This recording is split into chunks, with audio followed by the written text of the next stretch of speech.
What's up? Are you prepared for natural disaster? This is what I want to talk about today. Not even natural disaster, just in general, a disaster, just in general, a emergency. And I'm bringing you into my house that I had a fire in last year, and I was displaced. Me and my kids were displaced most of the year last year, and I learned some really valuable stuff. So, are you prepared for a immediate evacuation? Are you prepared for having to leave suddenly? So, one of the couple of things I wanted to give a couple of tips off the bat, and then I'll go into them a little bit more. But I wrote a couple down here. Number one, I save your receipts. Save all of your receipts because insurance companies will sometimes give you some money to survive on just out of just pure I need things right now, but there comes a time when they will request receipts, and I'll show you one of my receipt packets that I submitted, and they're kind of get really granular. My receipts that I had to submit. So let me just start by saying number one, get a folder or I would say a folder with a cover on it. I'm going to go downstairs and show you another one that I like that I didn't use, but I just used uh, a folder.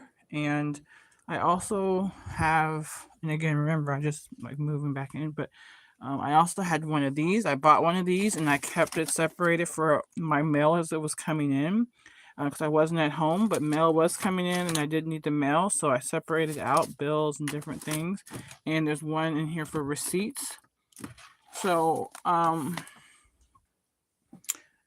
get something you can use to store your mail in. I think an organizer would be the best. And this is what I have right now. I have this, but this is what it looks like when it's closed. It's nice and neat.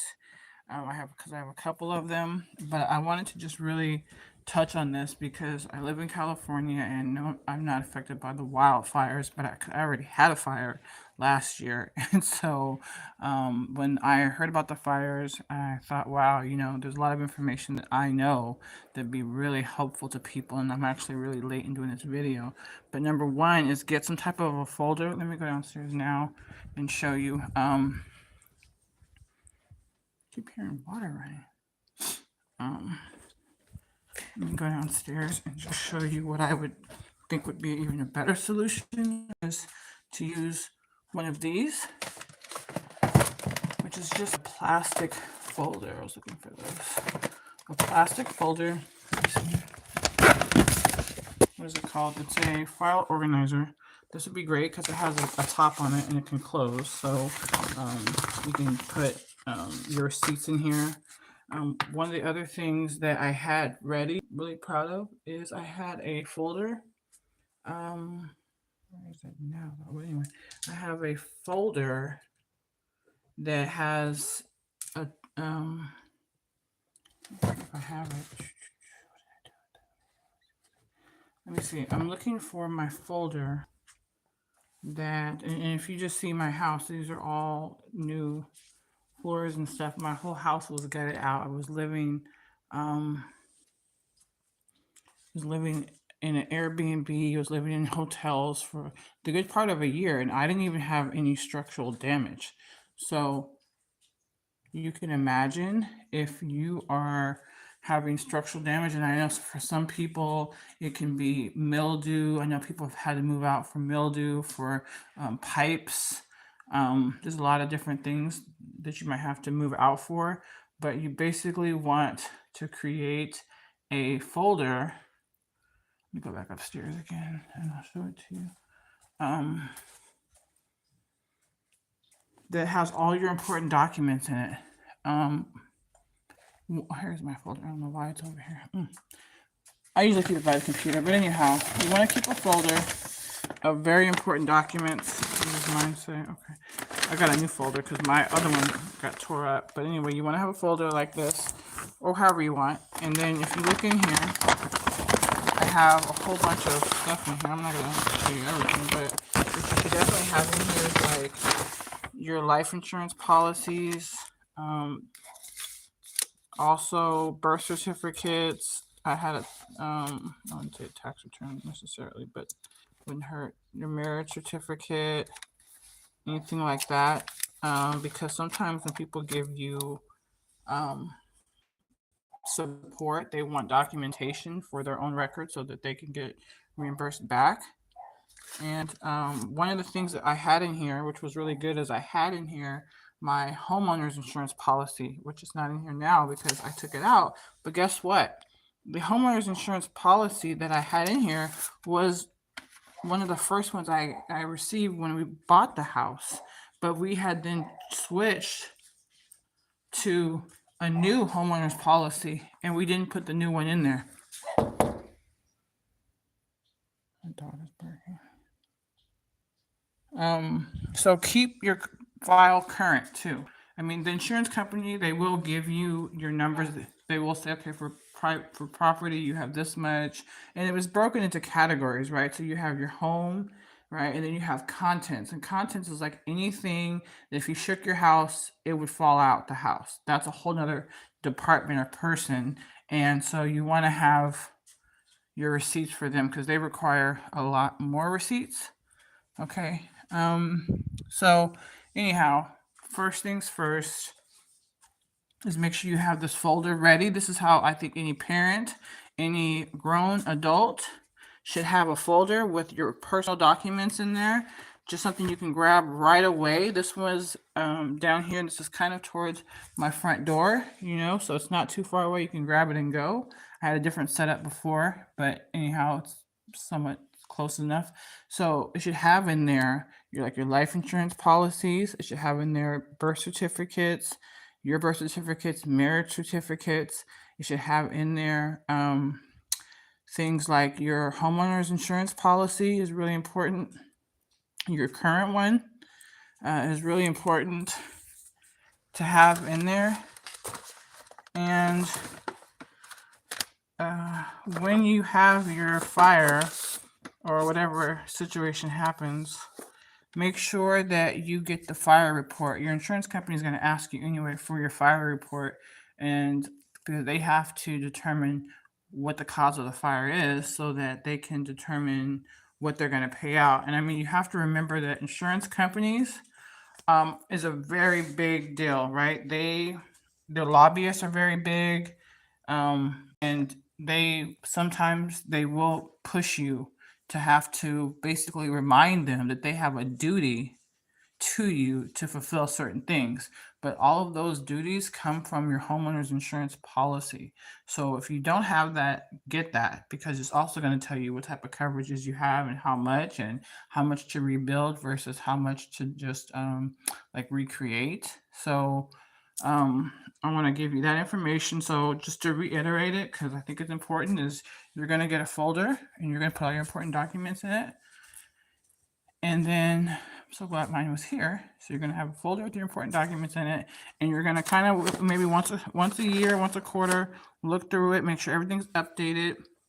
Number two, you can also like have your mortgage in there too, just for the sake of it. And number two, you're going to get a new folder if you have had an emergency like this one. You're going to keep all your papers in here, all your receipts in here. I also suggest actually to have a little like a little 3-ring notebook in here, because you know what, like this one right here, because a lot of times I noticed that like say you're going to make some phone calls to an insurance company, just get your folder out and get your notebook out at the same time. Go to a clean page, put the date, put who you talked to, what they said they were going to do, because there's a lot of different people. A lot of these mortgage companies, they actually outsource obviously your mortgage to a servicer, and if you're getting a large sum of money, they don't send you the check. Well, they will send you the check, because we did get the check, but we had to send it then to the mortgage company. Like if you have Bank of America, Mr. Cooper, you have to send a check to them for them to endorse it, because they want to make sure that you're actually using the money to get the house fixed. And so they're going to send someone out to look at the house. It's like an inspector, it's called an inspector. They're going to come out. So they're going to give you a certain amount of money. Here, you guys looking at some funny things here. But anyhow, they're going to give you a certain amount of money to get the process started. This is not for a rebuild, but this is just what happened in my house. And my house was pretty gutted out. And you see, it's been probably back here for maybe 6 or 7 months, and I'm still in the process of unpacking. And what I did too, I'm going on a tangent here. What I did too was I decided to declutter um, once they started the process, because I needed to declutter anyway, but I hadn't really taken the time to do that, and so I did it when the fire was going on. So when things came back, um, so we have a fire. There's another part that's basically someone who will, whatever things you have that are left, like clothes, or it could be absolutely anything. It could even be like your TVs, whatever. Every single TV that I had in here had to be taken and cleaned out so that there was no smoke and soot inside the TV. So if the TV got powered back on, it wouldn't ignite something or whatever the reason was. I don't really know, but um, there's a lot of other people involved. So I definitely would encourage you to keep your notebook, because when you start making phone calls, let's say you call your insurance company. So, basically, you're going to have a situation. You're going to call your homeowner's policy.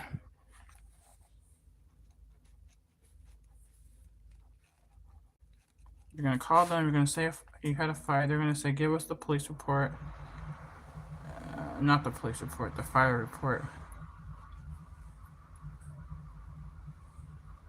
It was hard to write into videotape. So,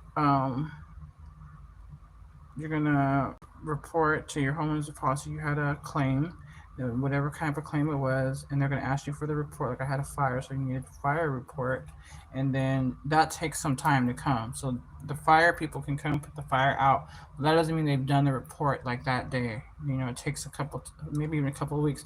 But that doesn't mean your insurance company won't start to help you. It just means that you need to start requesting those documents. Okay, so again, I keep saying this, I would have this, because you might have to call your insurance company first, and then you're going to have someone come out who's going to do, this is some type of mitigation, they call it, right? So maybe it's mold. You might have someone come out and start airing out your house. You might have someone come out here and start airing out the smoke out of your house. So there's a lot of people involved. And so you want to keep an idea of basically who you're talking to and when. Okay, and then another thing that I didn't do, because I actually didn't take any time off of work, and this goes to making sure you have some type of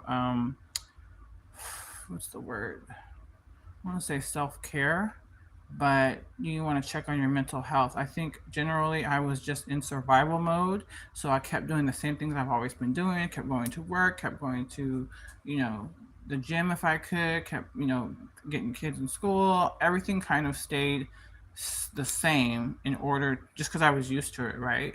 But you definitely want to mark down who you're talking to. And another thing I'll add to this too is, because I was working, I wasn't here all day. I had all these contractors here. Pop up on your contractors. Pop up. I know you can get a contractor who is probably through your insurance company. You can also get one on your own. But it doesn't matter if they're on your own or whoever they're through. I chose to go through the insurance company. It doesn't matter. Pop up on them. Pop up on them, because I found that these insurance um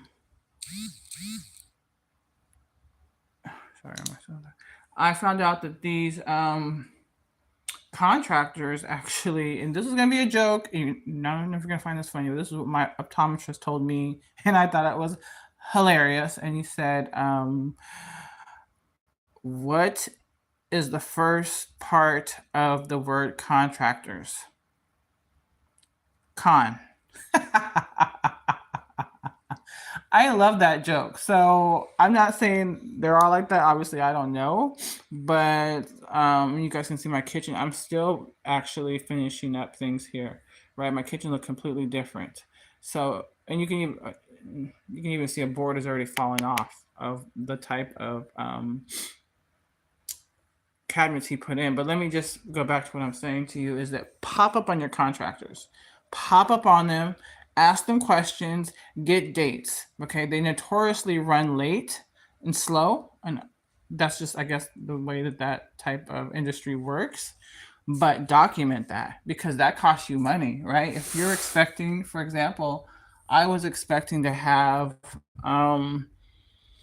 like when you have a fire, all your stuff gets taken out, like, right, because everything is covered in soot, which is crazy. I didn't realize that everything is covered in soot, so everything has to go. So everything you see here, and as they're bringing everything back, all the stuff had to be cleaned and washed in order to bring it back into the house. Otherwise the house would still smell like smoke, right? And they don't want to bring it back to you if your house is not clean, if your house is not done being ridded of whatever it was, whether it was mildew or smoke. They don't want to bring their clean stuff back into your house. I mean, it's your stuff, but they don't want to bring it back and get it smoky or whatever the word is. So they'll just keep your stuff, and you have to request it a couple times over to get it to get your stuff back. So already you can see we have, just like for a fire, and this is if your house is not all the way gone, but just whatever you have, you're going to have your homeowners company, you're talking to them, you're talking to your mortgage company, right? You're talking to the mitigation team, whether that is for smoke or mildew or any other type of flood, which might be mildew. You're going to have talking to them on a regular basis. And guess what? In my experience, they don't talk to each other. So if your homeowner sends you a check for $100,000, your mortgage company is not going to necessarily know that and then be prepared to sign off on the check and get you some money. You have to tell them, you have to get it to them. So you're constantly making phone calls to inform people of where the process is. And like I said, make sure, I gotta go to that again. Make sure you guys pop up on your contractors. Make sure before you even sign your contractor's statement that you're okay with the details, that you're okay with what it is, but pop up on them, right? Because a lot of times they have subcontractors coming through.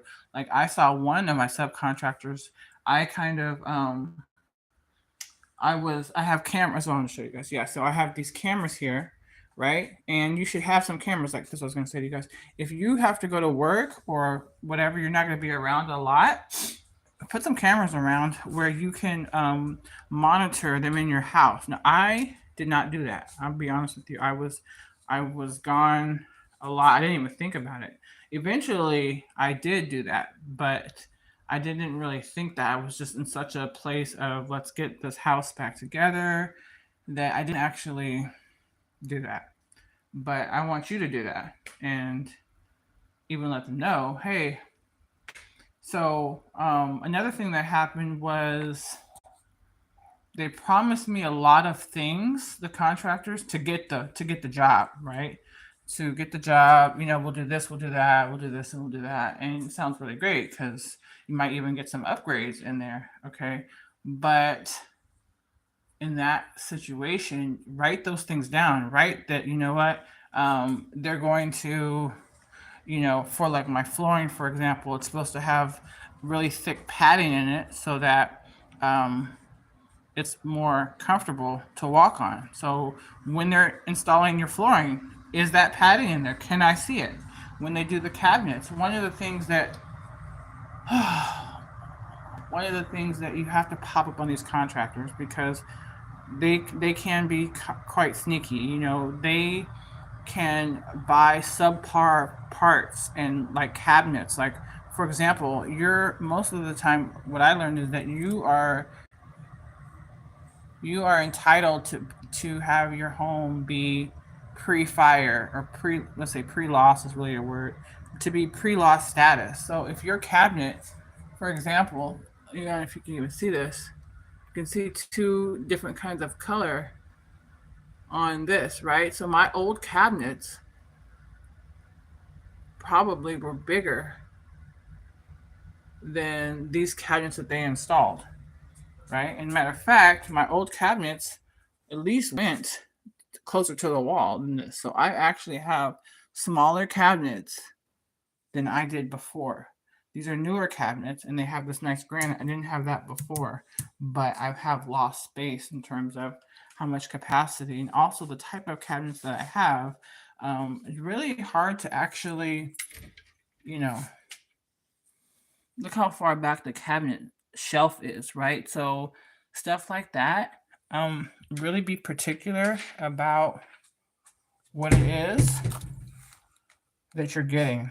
So, um, the other thing I would suggest is I didn't do this, and he didn't. The contractor didn't suggest this, and I thought he was a contractor that was very much experienced. But I would do this is what my cousin, who's a contractor, but he's in another state, suggested is that you actually part out like your work. So you might say, okay, for the first part of the work, you're gonna do, I don't know, the walls. Maybe you're gonna do I'm making this up. The floors. Okay, so for that amount, for this, so let's say the whole bill to get the job done is $100,000, right? It's $100,000 to get the whole job done, but you're not gonna give them $100,000 to start. You want to know how much the parts are, right? So maybe the walls and the floors is gonna be, 30K, right? Maybe they're gonna start with that. And the next part might be the lights or I don't know, and maybe the I don't know what part you have. Maybe let's say the kitchen or something, right? And that part might be $70,000. That's too much. Okay, and then your last part is basically carpets, right? Let's say carpets, and that's 10, right? So let them know that I'm paying you for the portion of the work that you're working on. Okay, you're not gonna just give them blindly a check for um let's say 40,000, and then you don't know what they spent the money on, because then they'll say that that wasn't enough money and now we need some more money. But if you say I'm giving you $40,000 to cover the walls and the floors and to cover um maybe the electrical part, okay, and then once you get that done, we're going to have an inspection. And that's the inspector from the mortgage company will come, and then he says, okay, you're at from 0%. Now you're at 50%. I'm going to release down some more money, so maybe you're going to get the other $50,000. Okay, when you get that money, then you say, okay, I got the some more money, so now you can finish up the kitchen and the carpets, and you should be completely paid, right? So part it out so that there's no question as to what part of the money that they're supposed to be um, done with, because then they can come back and say it wasn't enough money, but it was enough money, but they mismanaged the money.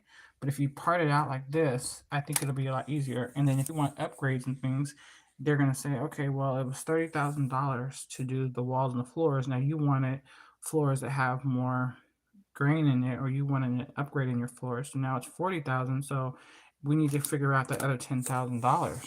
So get really granular about it. Maybe that's gonna come out of your savings or whatever, but at least you know where it's coming from, and they know where it's coming from. So I highly suggest that. So let me just go back to recap everything for you, because I just want it to be kind of clear. Um, Another thing that happened is there's also with your insurance company, there are people that are going to come out and look at your house, look at your property, and tell you how much they think it will cost to replace and to reinstall everything. And then um,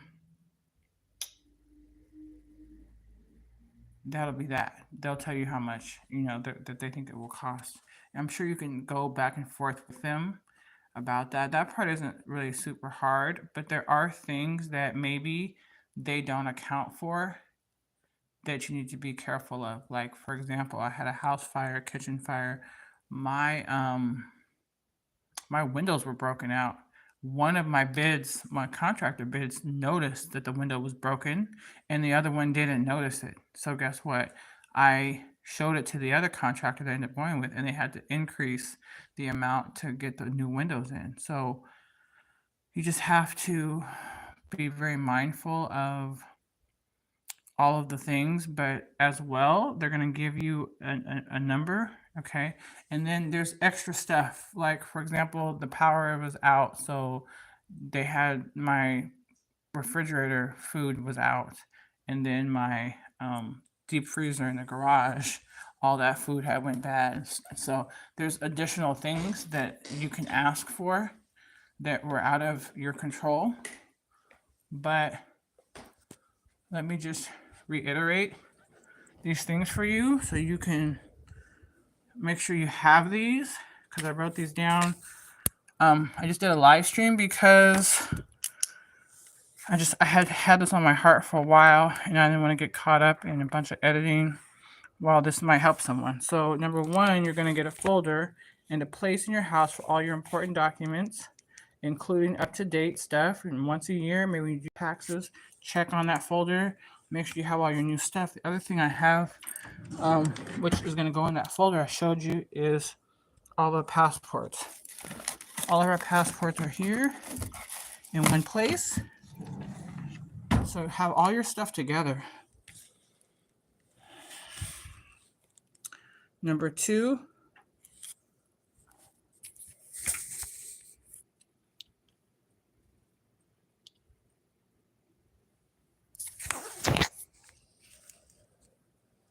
you know what?